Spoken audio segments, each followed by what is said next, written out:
大家好，我是小菜花，今天和大家分享对咳嗽很管用又简单的一个食疗方子。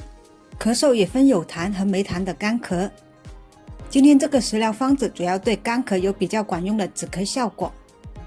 接下来看看怎么做吧。白萝卜1个，不要去皮，去掉头尾。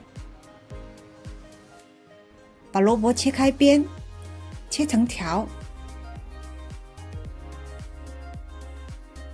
冬天气候干燥，体内容易燥热，平时多吃萝卜可以缓解。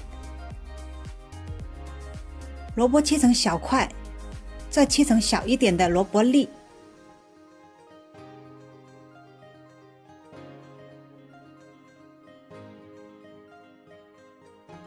萝卜切完后，把萝卜放到一个大点的碗里，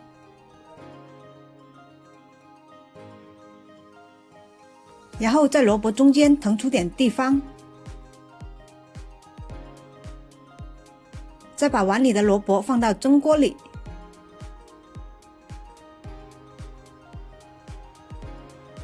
接着在萝卜里放进2块大点的老冰糖，一般的冰糖也可以，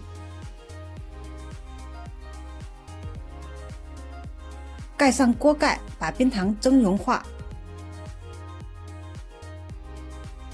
冰糖蒸融化后，把冰糖和萝卜拌匀。不要小看这碗萝卜蒸冰糖，对干咳可是很管用的。